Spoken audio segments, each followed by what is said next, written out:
Welcome to VD91 news బులెటిన్ల ముందుగా headlines.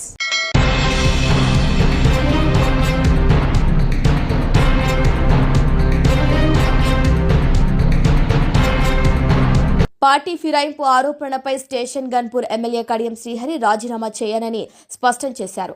Speaker నిర్ణయం తర్వాత కార్యాచరణ ప్రకటిస్తానని ఆయన అన్నారు. కడియం శ్రీహరి అంటే ఒక బ్రాండ్ అని చెప్పారు. తాను ఎక్కడికి వెళ్లినా అభిమానులు తండోపతండాలుగా తరలి వస్తారని తెలిపారు.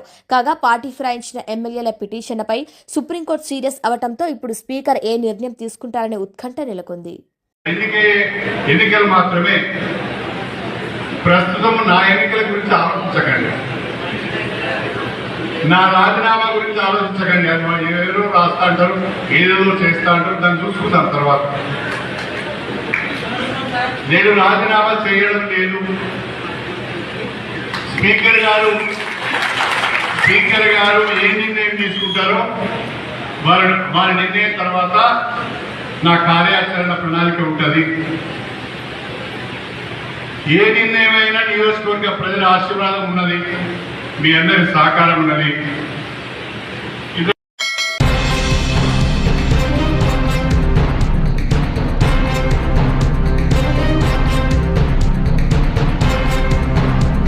పార్టీలు ఊరికనే మారారు. ఆ మార్పు వెనుక చాలా సమీకరణాలుంటాయి. ఈ విషయాన్ని మరోసారి పటాన్చెరు ఎమ్మెల్యే మహిపాల్ రెడ్డి నిరూపించారు. ఆయన మైనింగ్ స్కామ్లో ఇరుక్కొని ఎక్కడ దొరికిపోతానో అని కాంగ్రెస్ పార్టీ పంచన చేరారు. ఆయన ఎమ్మెల్యేగా ఉన్నప్పుడు పటాన్చెరు నియోజకవర్గంలో ఆయన సోదరుడితో కలిసి అక్రమ మైనింగ్ కు పాల్పడ్డారు. దాదాపుగా 300 కోట్ల విలువైన స్కామ్ చేశారు. దీనిపై ఈడీ దర్యాప్తు చేసింది. తాజాగా అధికారిక ప్రకటన విడుదల చేసింది. బీఆర్ఎస్ హయాంలో ఎమ్మెల్యేగా ఉన్నప్పుడు ఆయన సోదరుడి కంపెనీ పేరు మీద ఓ మైనింగ్ లీజ్ తీసుకున్నారు. తర్వాత మరో కుటుంబ కంపెనీకి సబ్ లీజ్ ఇచ్చినట్లు చూపించారు. కానీ నిబంధనల ప్రకారం అలా ఇవ్వకూడదు. ప్రభుత్వం ఇచ్చిన స్థలంలో కాకుండా అసైన్డ్ ప్రాంతాల్లో అక్రమంగా తవ్వకాలు చేసి పెద్ద ఎత్తున నిర్మాణాలను అమ్ముకున్నారు. దీనివలన ప్రభుత్వానికి రాయల్టీ కింద 39.08 కోట్ల ఆదాయం నష్టం జరిగింది. ఈడీ దర్యాప్తులో ఈ అక్రమ మైనింగ్ నుంచి వచ్చిన ఆదాయాన్ని బినామీల పేర్లతో ఆస్తులుగా పెట్టుబడి పెట్టినట్లు తేలింది. ఇక గతంలో ఎమ్మెల్యే ఆయన సోదరుడి ఇళ్లలో సోదాలు చేసినప్పుడు బినామీ ఆస్తి పత్రాలు కూడా లభించాయి. 78.93 కోట్ల విలువైన 81 ఆస్తులను తాత్కాలికంగా జప్తు చేశారు. ఈ సంస్థల పేర్లలో 1.12 కోట్ల స్థిర డిపాజిట్లను కూడా అటాచ్ చేశారు. మొత్తం 80 కోట్లకు పైగా ఆస్తులను జప్తు చేశారు. ఈ దర్యాప్తు జరుగుతున్న సమయంలోనే జూలై 2024లో గూడెం మహిపాల్ రెడ్డి బీఆర్ఎస్ ను వదిలి కాంగ్రెస్ తో చేరారు. ప్రభుత్వం ఆయనపై ఎలాంటి చర్యలు తీసుకోలేదు.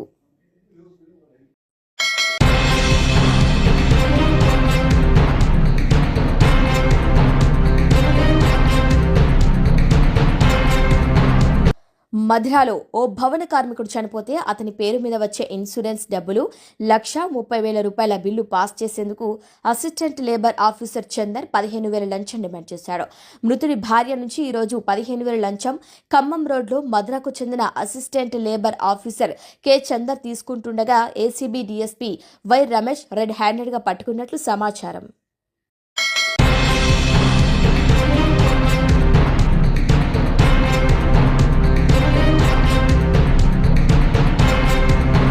మునిపల్లి మండలంలోని మునిపల్లి, మల్లారెడ్డిపేట్, బుస్సారెడ్డిపల్లి, మల్లికార్జున్పల్లి, హైడ్లాపూర్, అల్లాపూర్, తక్కడపల్లి, బోడపల్లి, చిన్న చెల్మెడ, ఖమ్మంపల్లి, పొల్కంపల్లి, గొర్రెఘాట్, గోపాలపురం, బుదేరా, ఇబ్రహీంపూర్ గ్రామ పంచాయతీ కార్యాలయం నందు పల్లెల్లో ప్రతి స్వయం సహాయక సంఘం ఆడబిడ్డ ఇంటికి ఇందిరమ్మ చీరల పంపిణీ కార్యక్రమంలో పాల్గొన్నారు. మునిపల్లి మండల నాయకులు, తెలంగాణ రాష్ట్ర వైద్య ఆరోగ్య కుటుంబ సంక్షేమ మరియు శాస్త్ర సాంకేతిక శాఖల మంత్రివర్యులు దామోదరి రాజా నరసింహ ఆదేశానుసారం మునిపల్లి మండల కేంద్రంలో స్వయం సహాయక సంఘం ఆడబిడ్డలకు పుట్టింటి సారి మాదిరిగా ఆత్మ గౌరవంతో కూడిన నాణ్యమైన ఇందిరమ్మ చీరల పంపిణీ చేశామన్నారు. ఈ కార్యక్రమంలో పిల్లోడి సతీష్ కుమార్, మండల కాంగ్రెస్ పార్టీ అధ్యక్షులు మరియు ఎం సుధాకర్ రెడ్డి, చైర్మన్, వ్యవసాయ market committee Raikode MPDO DT Pradeep, APM Narsimhulu, సిసిలు సంగమేశ్వర్, శ్రీనివాస్, మండల ఉపాధ్యక్షులు రసూల్ పటేల్, మునిపల్లి మండల సీనియర్ నాయకులు నాయకొట్టి సంగమేష్ మరియు కాంగ్రెస్ నాయకులు మరియు ఆయా గ్రామ కాంగ్రెస్ నాయకులు, స్వయం సహకార సంఘ మహిళలు పాల్గొన్నారు.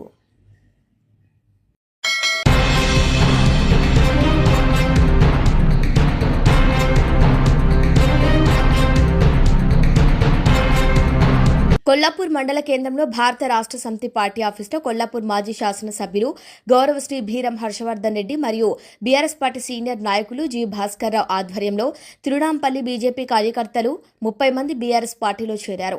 వాస్తవికంగా 10 సంవత్సరాల పరిపాలనలో ప్రజలకు ఎలాంటి ఇబ్బంది లేకుండా చూసుకున్న భారత రాష్ట్ర సమితి పార్టీలో చేరినందుకు చాలా సంతోషంగా ఉందని తిరునాంపల్లి గ్రామస్తులు తెలిపారు. ఈ సందర్భంగా కొల్లాపూర్ మాజీ శాసనసభ్యులు బీరం హర్షవర్ధన్ రెడ్డి మాట్లాడుతూ అధికార పార్టీ నాయకులు 2 సంవత్సరాలు వరగబెట్టిందేమీ లేదని, అంతేకాకుండా కొల్లాపూర్ నియోజకవర్గానికి ఎప్పుడు రాని నాయకులు ఇప్పుడు వచ్చి ఎప్పుడో 2 సంక్రాంతులకు ఇస్తారన్న బతుకమ్మ చీరలను ఇందిరమ్మ నేస్తం పేరుతో ఇవ్వటం ఏంటని అధికార పార్టీని మాజీ ఎమ్మెల్యే ప్రశ్నించారు. అయితే ఈ చీరలు మాత్రం కేవలం మహిళా సంఘంలో ఉన్న మహిళలకు ఇవ్వటం అనేది మరీ దారుణమన్నారు. బతుకమ్మ చీరలు కొల్లాపూర్ నియోజకవర్గ మంత్రి ఇవ్వాలనుకుంటే ప్రతి ఒక్క మహిళకు చీరలు పంపిణీ చేయాలని కాంగ్రెస్ ప్రభుత్వాన్ని బీరం హర్షవర్ధన్ రెడ్డి డిమాండ్ చేశారు.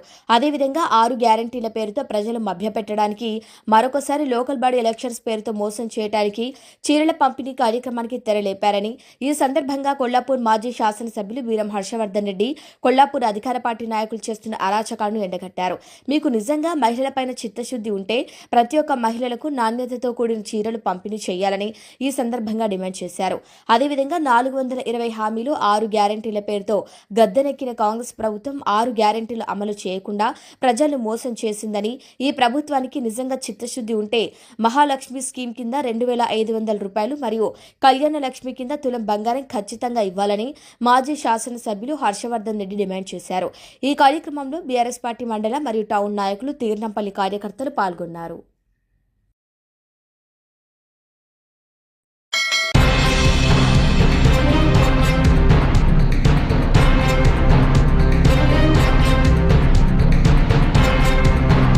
మాజీ మంత్రి నిరంజన్ రెడ్డి, జాగృతి అధినేత కల్వకుంట్ల కవిత మధ్య విమర్శలు తీవ్రత శృతి మించినట్టు కనిపిస్తుంది. ఇప్పటి వరకు ఇంత తీవ్ర స్థాయిలో ఒక బీఆర్ఎస్ నేత కవితపై ధ్వజమెత్తిన పరిస్థితే రాలేదు. గతంలో బీజేపీ, కాంగ్రెస్ నేతలు కవిత జైలుకు వెళ్లినప్పుడు లిక్కర్ రాని అని కామెంట్స్ చేశారు. ఇప్పుడు అవే వ్యాఖ్యలు గుర్తు చేస్తూ నిరంజన్ రెడ్డి తీవ్ర స్థాయిలో కవితపై విరుచుకుపడుతున్నారు. పిచ్చి పిచ్చిగా వాగితే పుచ్చ లేచిపోతుందంటూ కవిత చేసిన వ్యాఖ్యలకు కౌంటర్గా నిరంజన్ రెడ్డి తీవ్ర వ్యాఖ్యలు చేశారు. మొత్తం మీద స్వయంగా అధినేత కేసీఆర్ కుమార్తె అయిన కవితపై కాస్త ఓపికతో వ్యవహరించిన గులాబీ నేతలు ఇక ఆ పరిధి దాటినట్లు కనిపిస్తోంది. కేసీఆర్ మానసికంగా వేదనకు గురిచేస్తున్న కవితను ఉపేక్షించేదే లేదని నిర్ణయించుకున్నట్లు కనిపిస్తోంది. 1,25,000 ఎకరాలకు నీళ్ళు ఇచ్చిన కేసీఆర్ సారథ్యంలో, కేసీఆర్ చిత్తశుద్ధితో, కేసీఆర్ చలవతో, ఆయన ఆశీర్వాదంతో 1,25,000 ఎకరాలకు ఒక్క వనపర్తిలోనే నీళ్ళు ఇచ్చిన. మిగతా జిల్లాలోని, ఉమ్మడి జిల్లాలోని సాగునీటి ప్రాజెక్టులు కానీ, విద్యా సంస్థలు కానీ, ఇతర ఇన్ఫ్రాస్ట్రక్చర్ కోసం కానీ సమిష్టిగా అందరం కలిసి చేసినటువంటి పని అద్భుతమైనటువంటి పని. 1 ఎకరాకి నేను నీళ్ళు లేకపోతే, మరి కేసీఆర్ నీళ్ళు లేకపోతే వనపర్తి ప్రాంతంలో రేవంత్ రెడ్డి ఇచ్చిన నీళ్ళతో వస్తున్నాయా? నీ ఉద్దేశం ఏంటి? పంటలు రేవంత్ రెడ్డి ఇచ్చిన నీళ్ళతో పడుతున్నాయమ్మా? పాత వాటికి వెళ్ళి తెచ్చి ఇస్తున్నాడు. పాత అంటే 2017లో 2 బ్రాంచ్ కెనాల్స్ కి కేసీఆర్ గారు ఒక్కొక్కటి 25,000 50,000 ఎకరాలకు జీవోలు ఇచ్చి టెండర్లు పిలిచి పనులు చేయించింది. ఇది కాంగ్రెస్ పని అమ్మా, లేకుంటే రేవంత్ రెడ్డి వచ్చినాక చేసిన పని? పాత వాటికే పెట్టినని చెప్తున్నాం. 69 మినీ లిఫ్టులు పెట్టించిన కేసీఆర్ ఇచ్చిన చలవతోన 1000 ఎకరాలు వచ్చింది దాని కింద. అది కాంగ్రెస్ వాళ్ళు పెట్టినరా? 15 చెక్ డ్యాంలు కేసీఆర్ శాంక్షన్ చేపించిస్తే రాష్ట్రంలోనే ఆల్ టైమ్ రికార్డుతో చేయించిన 50 రోజులు 55 రోజుల్లో చేయించిన ఒక్కొక్క చెక్ డ్యామ్ ఇవాళ ఒక్కొక్క ఊరి చెరువుకు సమానమైంది. భారతదేశంలోనే రికార్డు 5,000 ఎకరాల భూసేకరణ పూర్తి చేసి 7 టీఎంసీల నీటి సామర్థ్యం కలిగినటువంటి ఏదుల రిజర్వాయర్ ను 1 సంవత్సరం 10 నెలల కాలంలో పూర్తి చేయించేసిన. మేము పూర్తి కాలేదు, ఈయన పట్టించుకోలేదని మాట్లాడింది. ఇక మీకు తెలిసిన విషయం అదైతే ఇంక నేనేం చెప్పాలి?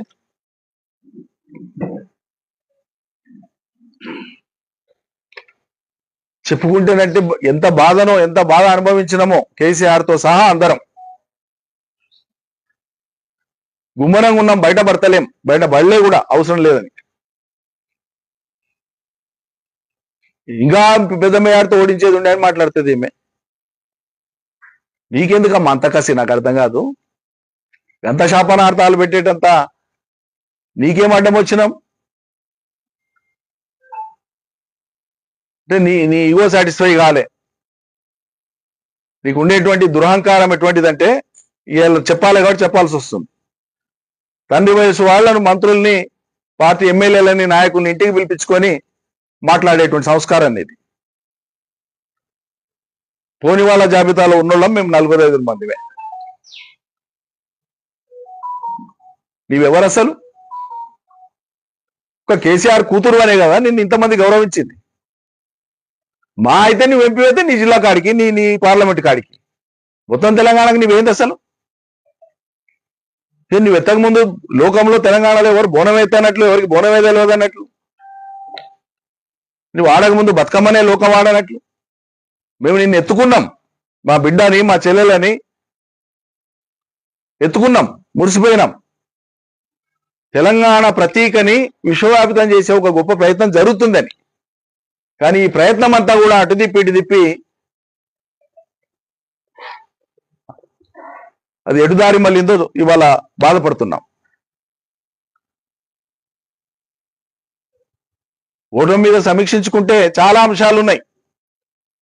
ఎవరైనా సరే ప్రజా జీవితంలో ఎక్కడైనా ఏమైనా తెలిసి తెలియక తప్పులు చేస్తే తప్పకుండా సరిదిద్దుకుంటాం. కానీ కావాలని ఎవరిని అన్నాడు వేధించలే.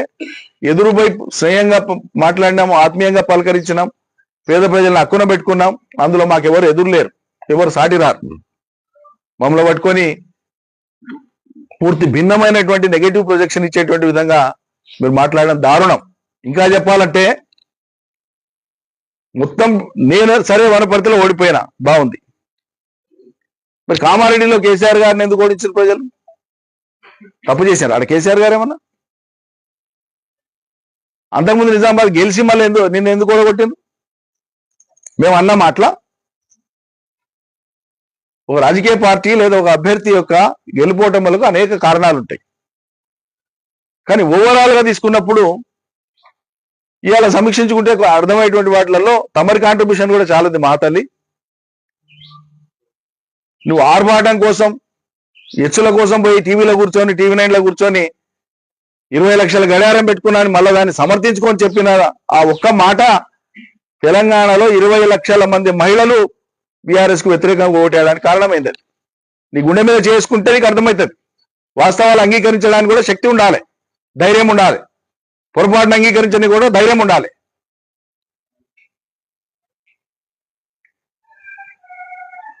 లంబాడి తాండాలలో ఎన్నికల ప్రచారానికి పోతే సీఎం రిలీఫ్లు ఇప్పించినాం కదమ్మా, ఇప్పించినాం, ఇచ్చింది సార్. కళ్యాణ లక్ష్మి వచ్చింది కదా, వచ్చింది. మీకు గిరిజనులకు పోడు పట్టాలు ఇచ్చిండు కదా కేసీఆర్, ఇచ్చిండు. గ్రామ పంచాయతీలు అయినా కదా అయినాయి. మళ్ళీ ఇన్నైనాక ఎట్లేరమ్మా వేయాలి కదా అని దండం పెడితే మహిళలు, లంబాడి మహిళలు మా ముఖం మీద అన్నమాట ఇలా చెప్తున్నమ్మా కవిత, తెలంగాణ సమాజం సిగ్గుతో తలదించుకునేటువంటి పని నువ్వు చేసింది. లంబాడ మహిళలు అన్నారు మా మొహం పట్టుకొని, ఏం సార్ కేసీఆర్ బిడ్డ సరాయి అమ్మొచ్చు కానీ మేము అమ్మకూడదా? వాళ్ళకి తెలిసిన పరిజ్ఞానం అది. మీడియాలో ప్రచారం అనేటువంటి అంశాన్ని వాళ్ళు అట్లా స్వీకరించారు. లేదమ్మా పడరాక పెట్టింది కేసు, మేమేదో ఉపాధి కోసం అయితే సరాయి చేసుకుంటే మమ్మల్ని జైలుకు పంపించారు అని ఆక్రోశం వెళ్ళగలుగుతున్నారు వాళ్ళు. వెళ్ళగక్కి మరి ఈ సరాయి వ్యాపారం మీ కేసీఆర్ బిడ్డ చేయొచ్చు అని అడిగారు. నన్ను అడిగారు, మా నాయకులందరూ ఉన్నారు ఎప్పటి తాండాల. నీ చర్యల మూలంగా పార్టీ మొత్తం నష్టపోతే 1.8తో మాత్రమే రాష్ట్రం మొత్తంలో ఓడిపోతే మా తల్లి తమరి పుణ్యాన 3-4% ఓట్లన్నా పోయినాయి. ఇప్పటికైనా నిజాయితీగా నువ్వు బయటికి చెప్పకపోయినా నీ అంతరాత్మ కన్నా తెలిసి ఉండాలి ఈ విషయం.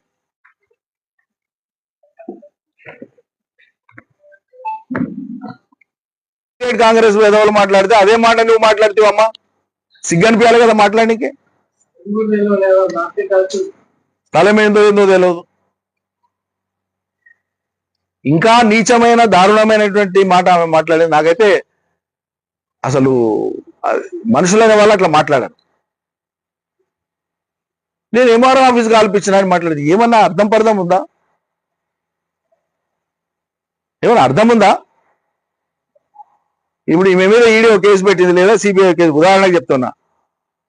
ఆ ఆఫీస్ కాడ పోయి మీ ఫైల్ను కాలబడితే ఆడికి అయిపోతుందా కేసు? ఒక రెవెన్యూ రికార్డ్ అనేది ఇంగీతం ఉండి మాట్లాడాలి. ఎప్పుడు మాట్లాడినా ఒక రెవెన్యూ రికార్డ్ అనేది మండల ఆఫీసులో ఉంటది, ఆర్డీఓ ఆఫీసులో ఉంటది, కలెక్టరేట్ లో ఉంటది, సిసిఎల్ఏలో ఉంటది. అట్లా ఉంటానంటే ఒక తోనున్న కాగితాలన్నీ కూడా మాయమైపోతే ఇక లోకంలో భూములే ఉండవు ఎవరికి. పోలీస్ స్టేషన్లో ఎవడన్నా అంతా కూడా మర్డర్ చేసింటాడు, పోలీస్ స్టేషన్లో ఎఫ్ఐఆర్ అంటే కేసు అయింటది. వాడు పోలీస్ స్టేషన్ అడ్వైట్ అనుకో జరిసేపటికి కేసు పోతుందా? వాడు ఎవడో పనికి మాలిన విధవ, ఏం మాట్లాడాలనో తెలియనటువంటి ఒక విధవ ఈయన ఉన్న భూములు తారుమారైన రికార్డులు కాబట్టి అవి కనిపించకుండా ఆయన అంటుపెట్టిడు కారని ఇంత నీచంగా మాట్లాడతారండి ఎవరు సభ్య సమాజంలో?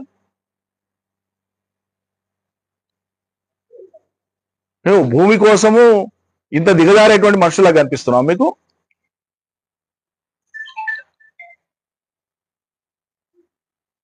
కష్టార్జితంతోనా నిబద్ధతతోనా మెట్టుమెట్టుగా అంచెలంచెలుగా ఒక నిబద్ధతతో పనిచేసుకుంటూ వచ్చినాం.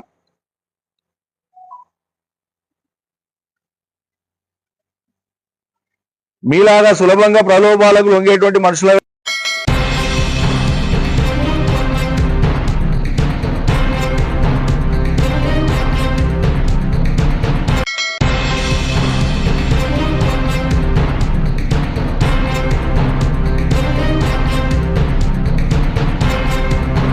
పార్టీ ఫిరాయింపు ఆరోపణలపై స్టేషన్ గన్పూర్ ఎమ్మెల్యే కడియం శ్రీహరి రాజీనామా చేయనని స్పష్టం చేశారు.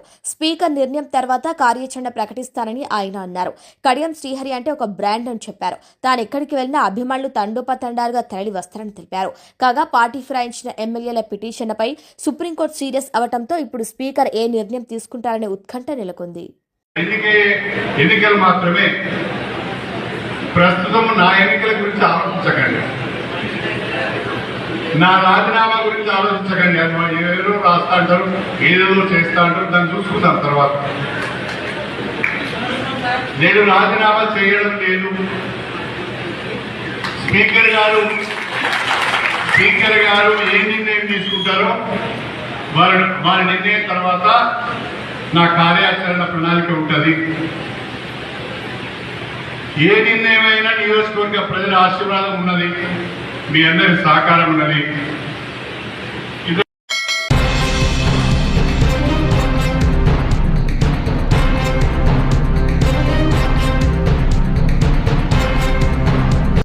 పార్టీలు ఊరికనే మారరు. ఆ మార్పు వెనుక చాలా సమీకరణాలుంటాయి. ఈ విషయాన్ని మరోసారి పటాన్చెరు ఎమ్మెల్యే మహిపాల్ రెడ్డి నిరూపించారు. ఆయన మైనింగ్ స్కామ్లో ఇరుక్కొని ఎక్కడ దొరికిపోతానో అని కాంగ్రెస్ పార్టీ పంచన చేరారు. ఆయన ఎమ్మెల్యేగా ఉన్నప్పుడు పటాన్చెరు నియోజకవర్గంలో ఆయన సోదరుడితో కలిసి అక్రమ మైనింగ్కు పాల్పడ్డారు. దాదాపుగా 300 కోట్ల విలువైన స్కామ్ చేశారు. దీనిపై ఈడీ దర్యాప్తు చేసింది. తాజాగా అధికారిక ప్రకటన విడుదల చేసింది. బీఆర్ఎస్ హయాంలో ఎమ్మెల్యేగా ఉన్నప్పుడు ఆయన సోదరుడి కంపెనీ పేరు మీద ఓ మైనింగ్ లీజ్కి తీసుకున్నారు. తర్వాత మరో కుటుంబ కంపెనీకి సబ్ లీజ్కి ఇచ్చినట్లు చూపించారు. కానీ నిబంధనల ప్రకారం అలా ఇవ్వకూడదు. ప్రభుత్వం ఇచ్చిన స్థలంలో కాకుండా అసైన్డ్ ప్రాంతాల్లో అక్రమంగా తవ్వకాలు చేసి పెద్ద ఎత్తున నిర్మాణాలను అమ్ముకున్నారు. దీనివలన ప్రభుత్వానికి రాయల్టీ కింద 39.08 కోట్ల ఆదాయం నష్టం జరిగింది. ఈడీ దర్యాప్తులో ఈ అక్రమ మైనింగ్ నుంచి వచ్చిన ఆదాయాన్ని బినామీల పేర్లతో ఆస్తులుగా పెట్టుబడి పెట్టినట్లు తేలింది. ఇక గతంలో ఎమ్మెల్యే ఆయన సోదరుడి ఇళ్లలో సోదాలు చేసినప్పుడు బినామీ ఆస్తి పత్రాలు కూడా లభించాయి. 78.93 కోట్ల విలువైన 81 ఆస్తులను తాత్కాలికంగా జప్తు చేశారు. ఈ సంస్థల పేర్లలో 1.12 కోట్ల స్థిర డిపాజిట్లను కూడా అటాచ్ చేశారు. మొత్తం 80 కోట్లకు పైగా ఆస్తులను జప్తు చేశారు. ఈ దర్యాప్తు జరుగుతున్న సమయంలోనే జూలై 2024లో గూడెం మహిపాల్ రెడ్డి బీఆర్ఎస్ ను వదిలి కాంగ్రెస్ తో చేరారు. ప్రభుత్వం ఆయనపై ఎలాంటి చర్యలు తీసుకోలేదు.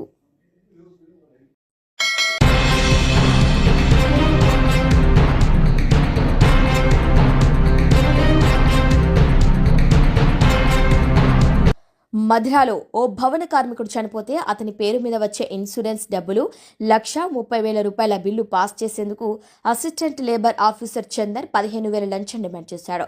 మృతుడి భార్య నుంచి ఈరోజు 15,000 లంచం ఖమ్మం రోడ్లో మధిరకు చెందిన assistant labour officer K Chandar తీసుకుంటుండగా ACB DSP Y Ramesh red హ్యాండెడ్గా పట్టుకున్నట్లు సమాచారం.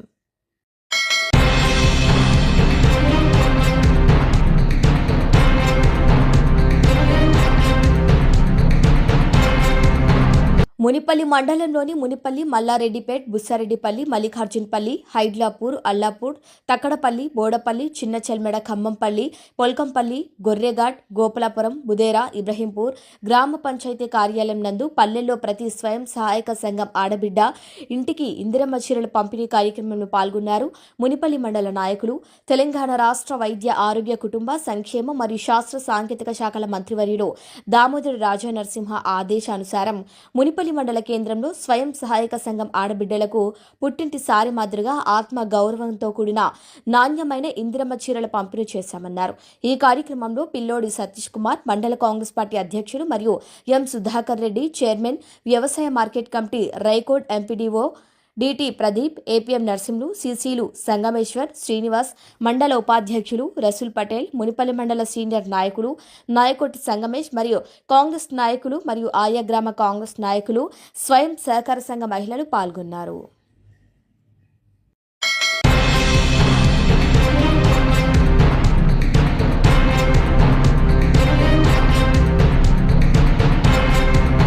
కొల్లాపూర్ మండల కేంద్రంలో భారత రాష్ట్ర సమితి పార్టీ ఆఫీసులో కొల్లాపూర్ మాజీ శాసనసభ్యులు గౌరవశ్రీ భీరం హర్షవర్ధన్ రెడ్డి మరియు బీఆర్ఎస్ పార్టీ సీనియర్ నాయకులు జి భాస్కర్రావు ఆధ్వర్యంలో తిరునాంపల్లి బీజేపీ కార్యకర్తలు 30 మంది బీఆర్ఎస్ పార్టీలో చేరారు.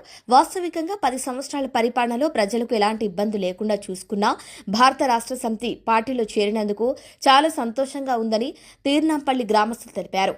ఈ సందర్భంగా కొల్లాపూర్ మాజీ శాసనసభ్యులు బీరం హర్షవర్ధన్ రెడ్డి మాట్లాడుతూ అధికార పార్టీ నాయకులు 2 సంవత్సరాలు వరగబెట్టిందేమీ లేదని, అంతేకాకుండా కొల్లాపూర్ నియోజకవర్గానికి ఎప్పుడు రాని నాయకులు ఇప్పుడు వచ్చి ఎప్పుడో 2 సంక్రాంతులకు ఇస్తారన్న బతుకమ్మ చీరలను ఇందిరమ్మ నేస్తం పేరుతో ఇవ్వటం ఏంటని అధికార పార్టీని మాజీ ఎమ్మెల్యే ప్రశ్నించారు. అయితే ఈ చీరలు మాత్రం కేవలం మహిళా సంఘంలో ఉన్న మహిళలకు ఇవ్వటం అనేది మరీ దారుణమన్నారు. బతుకమ్మ చీరలు కొల్లాపూర్ నియోజకవర్గ మంత్రి ఇవ్వాలనుకుంటే ప్రతి ఒక్క మహిళకు చీరలు పంపిణీ చేయాలని కాంగ్రెస్ ప్రభుత్వాన్ని బీరం హర్షవర్ధన్ రెడ్డి డిమాండ్ చేశారు. అదేవిధంగా 6 గ్యారంటీల పేరుతో ప్రజలు మభ్యపెట్టడానికి, మరొకసారి లోకల్ బాడీ ఎలక్షన్స్ పేరుతో మోసం చేయడానికి చీరల పంపిణీ కార్యక్రమానికి తెరలేపారని, ఈ సందర్భంగా కొల్లాపూర్ మాజీ శాసనసభ్యులు బీరం హర్షవర్ధన్ రెడ్డి కొల్లాపూర్ అధికార పార్టీ నాయకులు చేస్తున్న అరాచకాలను ఎండగట్టారు. మీకు నిజంగా మహిళలపైన చిత్తశుద్ధి ఉంటే ప్రతి ఒక్క మహిళలకు నాణ్యతతో కూడిన చీరలు పంపిణీ చేయాలని ఈ సందర్భంగా డిమాండ్ చేశారు. అదేవిధంగా 420 హామీలు 6 గ్యారంటీల పేరుతో గద్దెనెక్కిన కాంగ్రెస్ ప్రభుత్వం 6 గ్యారంటీలు అమలు చేయకుండా ప్రజలను మోసం చేసిందని, ఈ ప్రభుత్వానికి నిజంగా చిత్తశుద్ధి ఉంటే మహాలక్ష్మి స్కీమ్ కింద 2,500 రూపాయలు మరియు కళ్యాణ లక్ష్మి కింద తులం బంగారం ఖచ్చితంగా ఇవ్వాలని మాజీ శాసనసభ్యులు హర్షవర్ధన్ రెడ్డి డిమాండ్ చేశారు. ఈ కార్యక్రమంలో బీఆర్ఎస్ పార్టీ మండల మరియు టౌన్ నాయకులు, తీర్నంపల్లి కార్యకర్తలు పాల్గొన్నారు.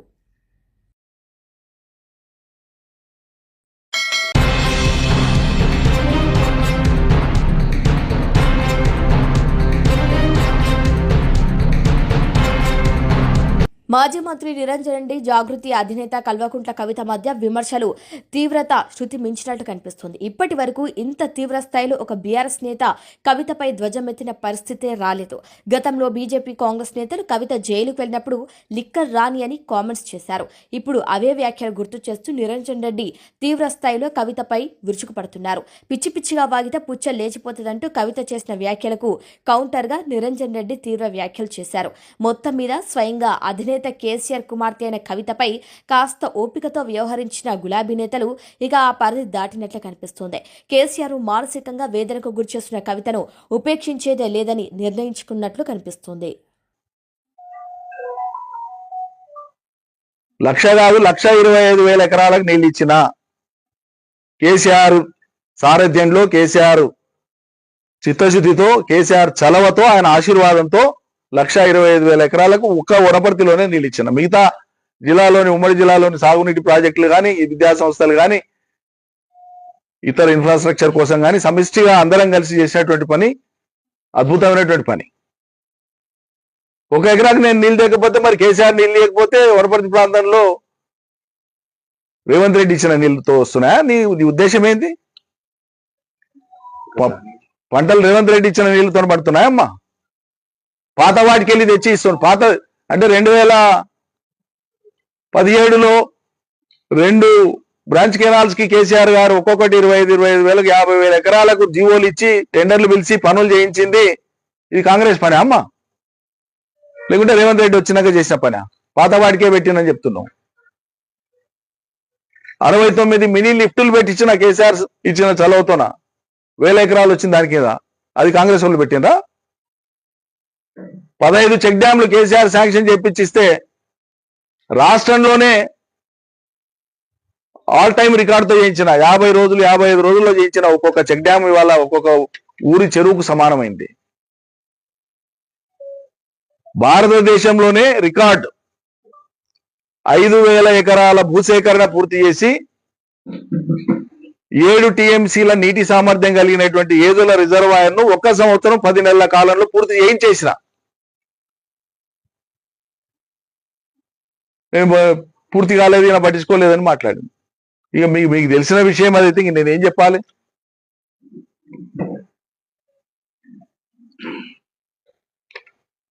చెప్పుకుంటేనంటే ఎంత బాధ అనుభవించినామో కేసీఆర్ తో సహా అందరం. గుమ్మరంగా ఉన్నాం, బయట పడతలేం, బయట పడలే కూడా అవసరం లేదని. ఇంకా పెద్ద మేయార్తో ఓడించేది ఉండే అని మాట్లాడుతుంది ఈమె. నీకెందుకమ్మా అంత కసి? నాకు అర్థం కాదు. ఎంత శాపనార్థాలు పెట్టేటంత నీకేం అడ్డం వచ్చినాం? అంటే నీ ఈగో సాటిస్ఫై కాలే. నీకు ఉండేటువంటి దురహంకారం ఎటువంటిదంటే వీళ్ళు చెప్పాలి కాబట్టి చెప్పాల్సి వస్తుంది. తండ్రి వయసు వాళ్లను, మంత్రుల్ని, పార్టీ ఎమ్మెల్యేలని, నాయకుల్ని ఇంటికి పిలిపించుకొని మాట్లాడేటువంటి సంస్కారం ఇది. పోని వాళ్ళ జాబితాలో ఉన్నోళ్ళం మేము 45 మందిమే. నీవెవరు అసలు? ఒక కేసీఆర్ కూతురు అనే కదా నిన్ను ఇంతమంది గౌరవించింది. మా అయితే నువ్వు ఎంపీ అయితే నీ జిల్లా కాడికి, నీ పార్లమెంట్ కాడికి, మొత్తం తెలంగాణకి నీవేంది అసలు? నువ్వు ఎత్తక ముందు లోకంలో తెలంగాణలో ఎవరు బోనం ఎత్తనట్లు, ఎవరికి బోనం తెలియదు అన్నట్లు, నువ్వు ఆడక ముందు బతుకమ్మనే లోకం ఆడనట్లు. మేము నిన్ను ఎత్తుకున్నాం, మా బిడ్డని, మా చెల్లెలని ఎత్తుకున్నాం, మురిసిపోయినాం. తెలంగాణ ప్రతీకని విశ్వవ్యాపితం చేసే ఒక గొప్ప ప్రయత్నం జరుగుతుందని. కానీ ఈ ప్రయత్నం అంతా కూడా అటు తిప్పి ఇటు తిప్పి అది ఎటుదారి మళ్ళీందో ఇవాళ బాధపడుతున్నాం. ఓటమి మీద సమీక్షించుకుంటే చాలా అంశాలు ఉన్నాయి. ఎవరైనా సరే ప్రజా జీవితంలో ఎక్కడైనా ఏమైనా తెలిసి తెలియక తప్పులు చేస్తే తప్పకుండా సరిదిద్దుకుంటాం. కానీ కావాలని ఎవరిని అన్నాడు వేధించలే. ఎదురుపై స్నేహంగా మాట్లాడినాము, ఆత్మీయంగా పలకరించినాం, పేద ప్రజలను హక్కున పెట్టుకున్నాం. అందులో మాకెవరు ఎదురులేరు, ఎవరు సాటి రారు. మమ్మల్ని పట్టుకొని పూర్తి భిన్నమైనటువంటి నెగటివ్ ప్రొజెక్షన్ ఇచ్చేటువంటి విధంగా మీరు మాట్లాడడం దారుణం. ఇంకా చెప్పాలంటే మొత్తం నేను సరే వనపర్తిలో ఓడిపోయినా బాగుంది, మరి కామారెడ్డిలో కేసీఆర్ గారిని ఎందుకు ఓడించారు ప్రజలు? తప్పు చేశారు ఆడ కేసీఆర్ గారు ఏమన్నా? అంతకుముందు నిజామాబాద్ గెలిచి మళ్ళీ నిన్ను ఎందుకు ఓడగొట్టింది? మేము అన్న మాటల ఒక రాజకీయ పార్టీ లేదా ఒక అభ్యర్థి యొక్క గెలుపోటములకు అనేక కారణాలు ఉంటాయి. కానీ ఓవరాల్ గా తీసుకున్నప్పుడు ఇవాళ సమీక్షించుకుంటే అర్థమయ్యేటువంటి వాటిలలో తమరి కాంట్రిబ్యూషన్ కూడా చాలా ఉంది. మా తల్లి, నువ్వు ఆర్భాటం కోసం, ఎచ్చుల కోసం పోయి టీవీలో కూర్చొని, టీవీ 9లో కూర్చొని 20 లక్షల గడియారం పెట్టుకున్నాను మళ్ళీ దాన్ని సమర్థించుకొని చెప్పిన ఆ ఒక్క మాట తెలంగాణలో 20 లక్షల మంది మహిళలు బీఆర్ఎస్ కు వ్యతిరేకంగా ఓటేయడానికి కారణమైంది. నీ గుండె మీద చేసుకుంటే నీకు అర్థమవుతుంది. వాస్తవాలు అంగీకరించడానికి కూడా శక్తి ఉండాలి, ధైర్యం ఉండాలి. పొరపాటును అంగీకరించడానికి కూడా ధైర్యం ఉండాలి.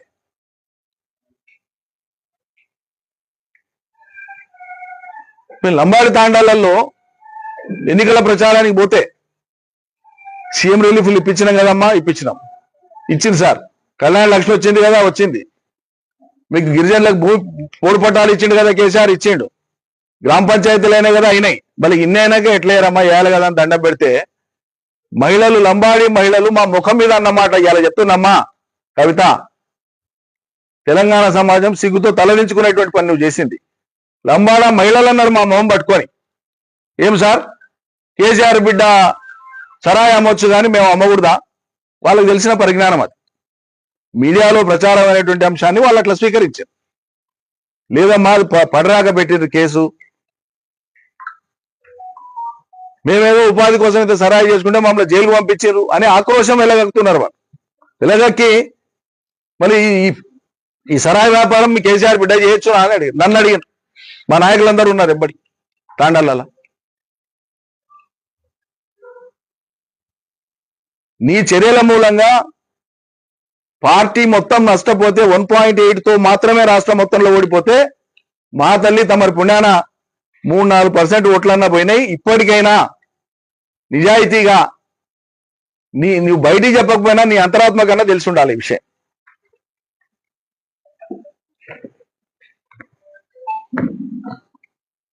కాంగ్రెస్ వేదవులు మాట్లాడితే అదే మాట నువ్వు మాట్లాడుతావమ్మా, సిగ్గనిపించాలి కదా మాట్లాడడానికి. స్థలం ఏందో తెలియదు. ఇంకా నీచమైన దారుణమైనటువంటి మాట ఆమె మాట్లాడేది. నాకైతే అసలు మనుషులైన వాళ్ళు అట్లా మాట్లాడారు. నేను ఎంఆర్ఓ ఆఫీస్ కల్పించిన అని మాట్లాడేది ఏమన్నా అర్థం ఉందా? ఏమన్నా అర్థం ఉందా? ఇప్పుడు ఈమె మీద ఈడీ కేసు పెట్టింది లేదా సిబిఐ కేసు, ఉదాహరణకు చెప్తున్నా. ఆ ఆఫీస్ కాడ పోయి మీ ఫైల్ను కాలబెడితే ఆడికి అయిపోతుందా కేసు? ఒక రెవెన్యూ రికార్డ్ అనేది ఇంగీతం ఉండి మాట్లాడాలి. ఎప్పుడు మాట్లాడినా ఒక రెవెన్యూ రికార్డ్ అనేది మండల ఆఫీసులో ఉంటది, ఆర్డీఓ ఆఫీసులో ఉంటది, కలెక్టరేట్ లో ఉంటది, సిసిఎల్ఏలో ఉంటది. అట్లా ఉంటానంటే ఒక తోనున్న కాగితాలన్నీ కూడా మాయమైపోతే ఇక లోకంలో భూములే ఉండవు ఎవరికి. పోలీస్ స్టేషన్ లో కూడా హంతకుడు మర్డర్ చేసింటాడు, పోలీస్ స్టేషన్ లో ఎఫ్ఐఆర్ అంటే కేసు అయింటది. వాడు పోలీస్ స్టేషన్ అడ్వైట్ అనుకో జరిసేపటికి కేసు పోతుందా? వాడు ఎవడో పనికి మాలిన విధవ, ఏం మాట్లాడాలనో తెలియనటువంటి ఒక విధవ ఈయన ఉన్న భూములు తారుమారైన రికార్డులు కాబట్టి అవి కనిపించకుండా ఆయన అంటుపెట్టిండు కారని ఇంత నీచంగా మాట్లాడతారండి ఎవరా సభ్య సమాజంలో? మేము భూమి కోసము ఇంత దిగజారేటువంటి మనుషులకు కనిపిస్తున్నాం మీకు?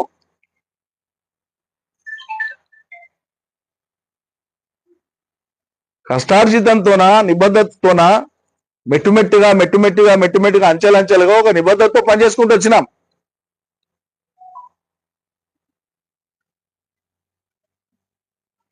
మీలాగా సులభంగా ప్రలోభాలకు లొంగేటువంటి మనుషుల